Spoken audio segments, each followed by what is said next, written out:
My girlfriend posted, "Know your worth, queens. Don't settle for less," after rejecting my proposal. I liked the post and added, "Kings too." 6 months later, she saw my engagement announcement. Her panicked call that night revealed, I 29 male. Still can't believe I'm writing this, but here we are. Need to get this off my chest because the last 24 hours have been illuminating. So about 7 months ago, I proposed to my girlfriend, Natalie, 28. We'd been together for 4 years, living together for 2. I thought we were solid. We talked about marriage, kids, the whole future package. She seemed excited whenever the topic came up. I planned this whole romantic evening. Nothing crazy expensive. I'm an accountant, not a tech bro, but meaningful. Took her to the botanical gardens where we had our first date, waited until sunset by the fountain, got down on one knee with a ring I'd saved 6 months for.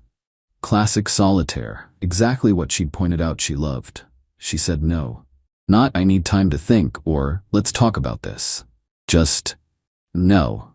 Said she wasn't ready. Felt like we were moving too fast after 4 years. Needed to find herself and explore what's out there. I'm standing there with a ring like an idiot while families are watching. The drive home was silent. She moved out 3 days later to stay with her friend Melissa. We were done. Just like that. Here's where it gets interesting. That same night, she posts on social media, "Know your worth, queens. Never settle for less than you deserve. Chaff level up, boss babe, know your value." The comments were exactly what you'd expect. Yes, queen. You deserve the world. Never settle.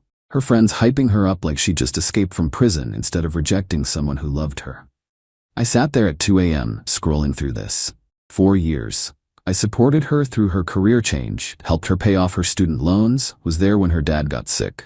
But apparently, I was something to settle for. So I liked the post.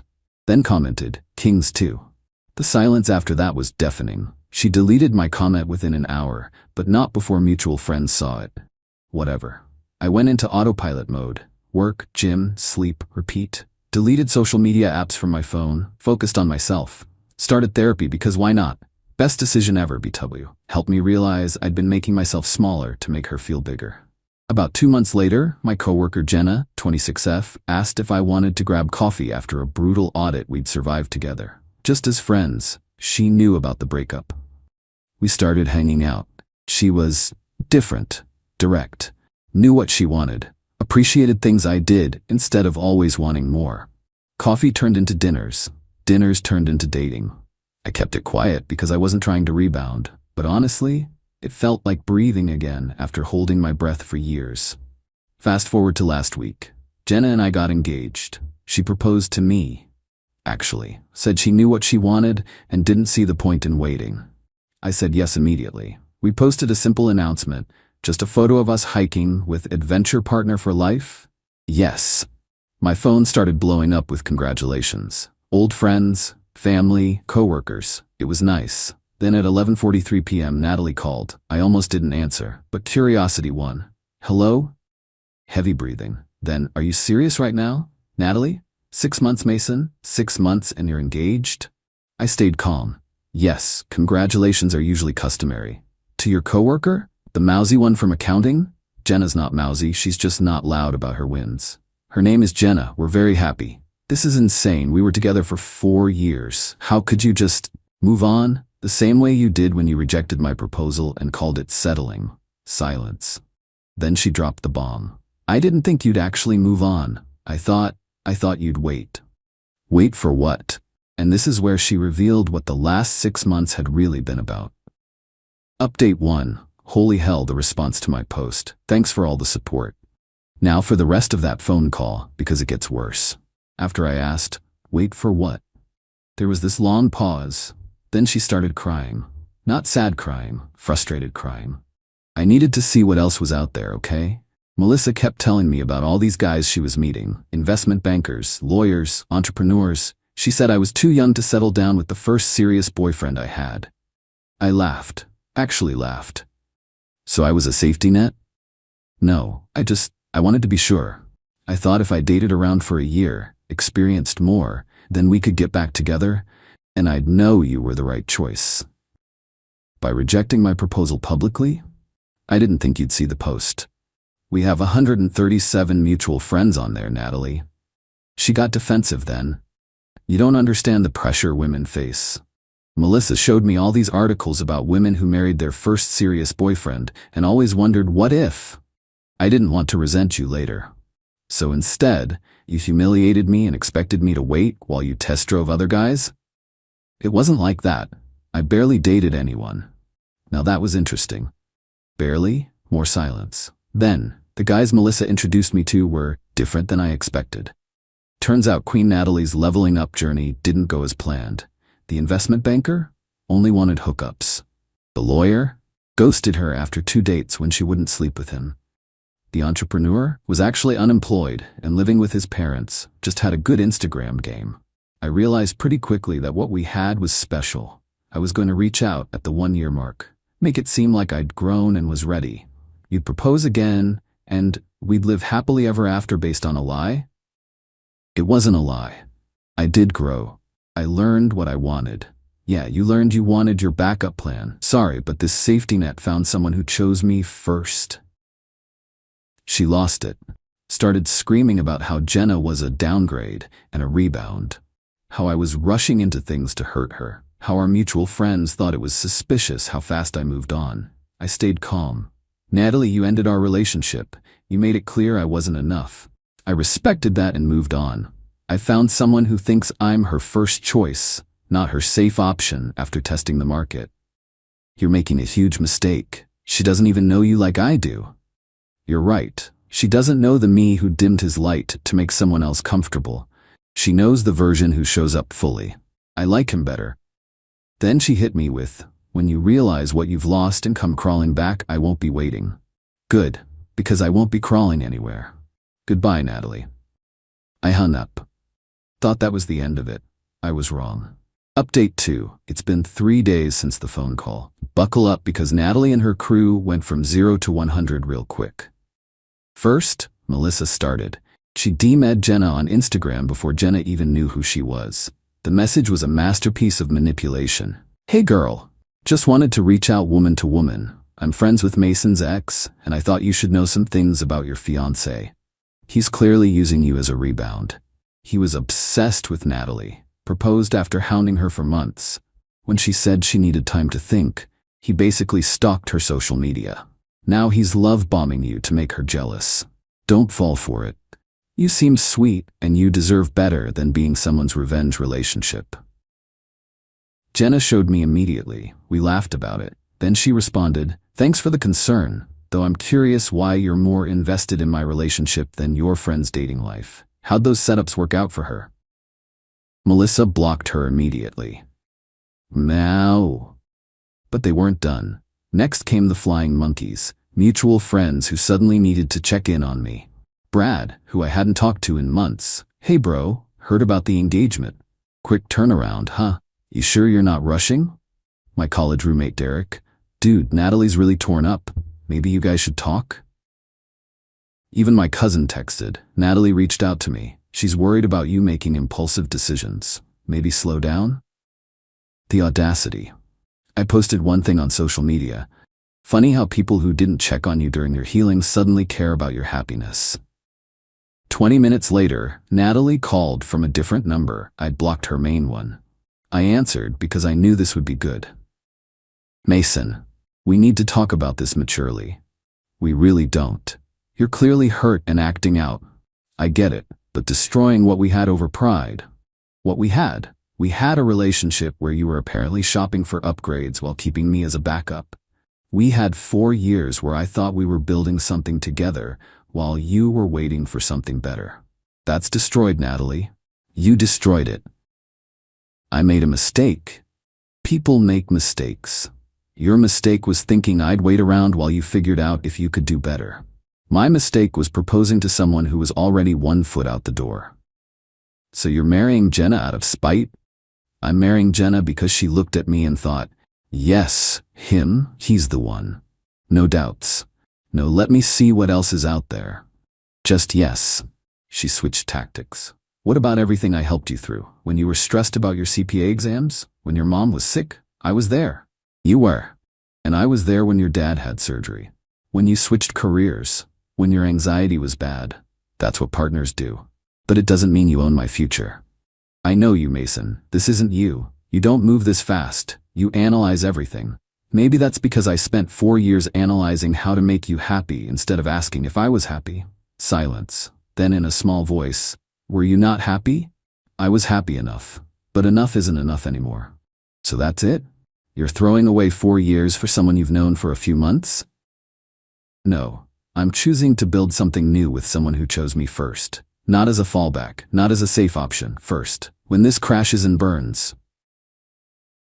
If it crashes and burns, it'll still have been more honest than what we had. I hung up again. But the real kicker came yesterday. Update 3. So remember how Natalie was painting herself as the heartbroken ex who just made a mistake? Yeah, about that. Jenna and I were having dinner yesterday when her phone buzzed. Her best friend Rachel sent her screenshots from a dating app. Guess who had a profile? Queen Natalie herself. But here's the thing. The profile was created 5 months ago. 2 months before she rejected my proposal. The bio? Entrepreneur mindset. Looking for someone ambitious who can match my energy. No time for mediocrity. There were screenshots of her conversations telling matches she was recently single and ready to level up in all areas of life. I did the math. She was on dating apps while we were ring shopping, while we were planning our future, while I was saving for her dream ring. Jenna asked if I wanted to see them. I said yes, I needed to. The messages were enlightening. Her talking about how her ex was sweet but lacked ambition, how she needed a man who could provide the lifestyle I deserve, how she was too young to settle for comfortable. One guy asked what ended her last relationship. Her response? I outgrew him. He was content with mediocrity. I need excellence.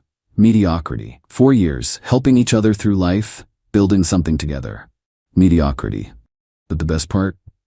The last activity on the profile was from 3 days ago. After our phone call, after her tears about making a mistake, she updated her photos and bio. Phoenix rising from the ashes, know your worth, and add tax. I sat there staring at these screenshots and just laughed. Not bitter laughter, relief, because I finally saw it clearly. Then, as if the universe wanted to drive the point home, Natalie texted from another new number. Mason, I've been doing a lot of thinking. I'm willing to forgive you for moving on so quickly if we can start fresh. I see now that you needed to feel wanted. And I accept my part in that. We can work through this. She's willing to forgive me? I screenshot that text and finally posted on social media for the first time in months. When someone shows you who they are, believe them. Grateful for the lessons and even more grateful for the future. Also, pro tip, if you're gonna play games, make sure you're not leaving receipts on dating apps. Tag Jenna with, thanks for choosing me first, always. My phone exploded. Our mutual friends who'd been getting Natalie's version finally saw the truth. The messages started rolling in. Dude, I had no idea. She told us you ghosted her after the proposal. Wait, she was on dating apps while you were together? Derek called. Bro, I'm sorry. She made it sound like you went crazy after the rejection. I should have known better. Even my cousin texted, well, this is awkward. She definitely left out some details. My bad. But Natalie's response? This is where she really showed her true colors. Final update. It's been a week since everything exploded. Time for the final update because I'm done giving this energy. After my post, Natalie went nuclear. Created a whole Instagram story series about manipulation and gaslighting, how I was weaponizing vulnerability and turning people against her. The woman who was secretly on dating apps while we were together was calling me manipulative. The jokes write themselves. But here's where she messed up. She forgot that Melissa had access to her dating profiles to help optimize them. And Melissa, seeing the tide turn, decided to save herself. She leaked everything to our friend group. Turns out Natalie didn't just create the profile 2 months before rejecting me. She'd been actively dating for 5 months before the proposal. Not just browsing, going on actual dates, telling these guys she was single. There was a whole spreadsheet, I'm not kidding. She and Melissa had a spreadsheet ranking guys by income, job, looks, and husband potential. I was on there too. Ranked 4 in stability, but 11 in lifestyle potential. Number 11. Out of 15, the guy ranked 1? A venture capitalist, who turned out to be a crypto bro who lost everything in some meme coin crash. She'd been talking to him for months, planning to monkey branch to him. But when his empire collapsed 2 weeks before I proposed, suddenly I looked better. She rejected my proposal not to find herself, but because she thought she could do better than number 11. When the dating apps didn't deliver the upgrade she wanted, she planned to come back to reliable 11. Melissa sent all of this to our group chat with, "I can't keep lying for her. She used me too." The group chat went silent, then exploded. People were mad, not just at the cheating, but at the manipulation. How she'd made everyone pick sides based on lies. How she'd painted me as the bad guy rushing into a rebound. Natalie tried damage control. Posted about fake friends and betrayal. How everyone was misunderstanding the situation. Then the ultimate victim card. As a woman, I'm not allowed to have standards without being crucified. Standards. That's what she called it. She started losing followers by the hour. The guys she'd been talking to while we were together started sharing their own screenshots. One included her saying she was waiting for her boyfriend to propose so she could see the ring before deciding. She was going to judge whether to say yes based on the ring. Not our relationship, the ring. Then came the final attempt. She showed up at my apartment building. Thankfully, I'd already given security her photo, always thinking ahead now. They called me. "There's a Natalie here demanding to see you. Says it's an emergency." "Is she injured or in immediate danger?" "No, sir." "Then it's not an emergency. Please ask her to leave. If she refuses, call the police." She left, but not before causing a scene that multiple residents filmed. One video made it to TikTok, entitled "X Causes Scene at Apartment Building Because Her Backup Plan Got Engaged." It went mini viral. 800K views last I checked. Yesterday, I got a final text from yet another number. "Congrats, Mason. You won. You destroyed my reputation and turned everyone against me. Hope you're happy with your downgrade. When she cheats on you, and she will, remember that you had someone who loved you enough to want to be sure. But you couldn't wait. Your ego couldn't handle it. Enjoy your mediocre life with your mediocre wife. You two deserve each other." I didn't respond. Just forwarded it to my lawyer friend who's been documenting everything in case I need a restraining order. But here's the thing. I am happy. Genuinely, boringly happy. Jenna and I cook dinner together. We laugh at dumb TV shows. She leaves me notes in my lunch. I surprise her with flowers just because it's Tuesday. We're planning a small wedding because neither of us needs to prove anything to anyone. She saw me at my lowest and chose me anyway. I saw her at her most genuine and chose her back. No games, no spreadsheets, no backup plans. Natalie's right about one thing. We do deserve each other. As for her, last I heard, she moved back to her hometown, deleted most of her social media. Melissa posted some vague quotes about learning who your real friends are and growth through adversity. The Instagram post about knowing your worth? Still up. My comment is gone, but the internet remembers everything. Someone made it into a meme template. Know your worth, Queens, followed by screenshots of her dating profile while in a relationship. It's brutal, but I didn't make it or share it. Funny thing about worth, it's not about what you think you deserve. It's about what value you bring. I learned that the hard way. So did she. Anyway, I'm done with this chapter. Wedding planning is actually fun when you're with someone who wants to marry you, not the idea of what you could be manipulated into becoming. To anyone reading this in a similar situation, when someone shows you through their actions that you're an option, not a priority, believe them. Don't wait for them to figure out your value. Find someone who knows it from day one. And yeah, kings, know your worth too. Peace out. Edit. For everyone asking, yes, Jenna knows everything. She read all these posts before I posted them. She laughed at the spreadsheet and said, "Only number 11? Babe, you're clearly a top 3 in the right person's list. She's the real MVP." Also, to the people saying I moved too fast with Jenna, maybe? But when you've spent years in a relationship where you're constantly auditioning for someone's approval, being with someone who just knows is refreshing. We're not kids. We know what we want. Why wait? Final edit. Natalie found this post. Got a long email from a lawyer about defamation and emotional distress. My lawyer friend says it's nonsense. Truth is a complete defense, and I have receipts for everything. She's demanding I take it down and pay her $15 for damages to her reputation. The same reputation she destroyed herself by cheating and lying? Sure, Jan. My lawyer sent back a simple response. All statements are factual and documented. Please cease contact with my client. Any further harassment will result in appropriate legal action. Radio silence since then. Living well really is the best revenge. That and having a fiancé who finds the whole situation as absurdly funny as I do.